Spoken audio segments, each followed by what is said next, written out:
आज 15 जून को स्मरण करेंगे सरल, ओजस्वी व हंसमुख ब्रह्मदेव जी को। दिल्ली और आसपास के अनेक राज्यों में संघ के काम को गति देने वाले श्री ब्रह्मदेव जी का जन्म 15 जून 1920 को दिल्ली के नजफगढ़ में हुआ था। उनके पिता श्री नेतराम शर्मा और माता श्रीमती भगवती देवी थी। 1936 में उन्होंने हाई स्कूल तथा 1940 में दिल्ली विश्वविद्यालय से विज्ञान स्नातक की उपाधि प्राप्त की।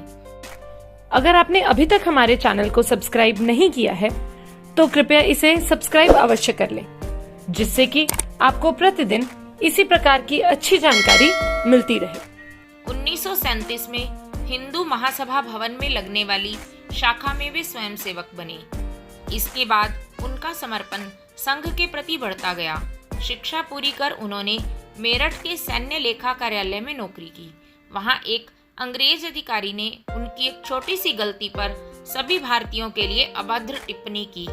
इससे रुष्ट होकर उन्होंने नौकरी छोड़ दी। इसके बाद वे दिल्ली आकर सेना मुख्यालय में नौकरी करने लगे, पर यहाँ भी उनका मन नहीं लगा और सन 1943 में मेरठ से संघ शिक्षा वर्ग प्रथम वर्ष का प्रशिक्षण लेकर वे प्रचारक बन गए।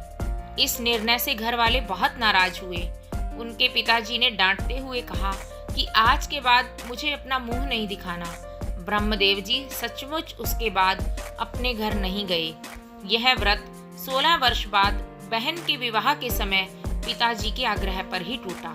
प्रचारक बनने पर सर्वप्रथम उन्होंने अंबाला में जिला प्रचारक बनाकर भेजा गया। इसके बाद वे वहीं विभाग प्रचारक भी रहे। विभाजन के समय आतताइयों को उन्हीं की भाषा में जवाब देने वालों में वे अग्रणी पंक्ति में रहते थे। पंजाब में काम का अनुभव लेने के बाद उन्हें राजस्थान का प्रांत प्रचारक बनाया गया। राजस्थान के नगरों, गांवों और सीमावर्ती ढांडियों तक फैले संघ के काम का बहुतांश श्रेय उन्हें ही है। वे प्रतिवर्ष हर जिले में जाते थे। उन्होंने राजस्थान की प्रत्येक तहसील का दौरा किया। इससे प्रचारक संख्या कम होने पर भी राजस्थान की शाखाओं में संख्यात्मक तथा गुणात्मक वृद्धि हुई।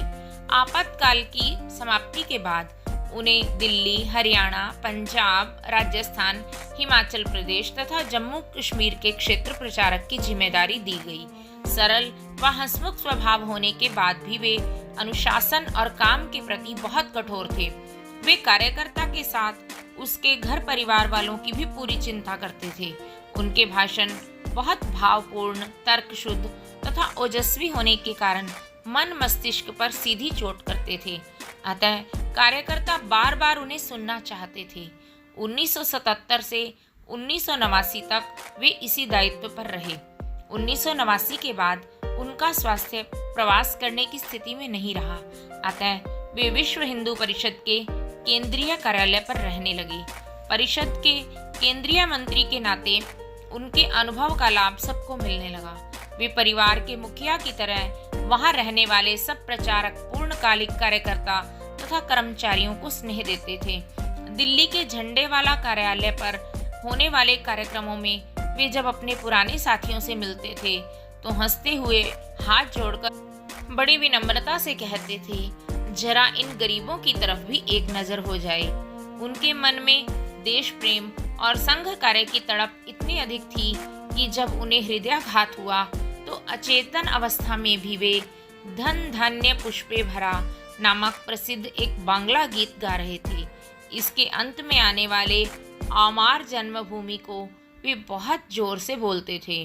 सैकड़ों प्रचारकों के निर्माता और हजारों कार्यकर्ताओं को देश और धर्म के लिए जीना मरना सिखाने वाले ब्रह्मदेव जी का दिल्ली में ही 24 फरवरी 2002 को हृदयाघात से देहांत हुआ। भारत माता की जय।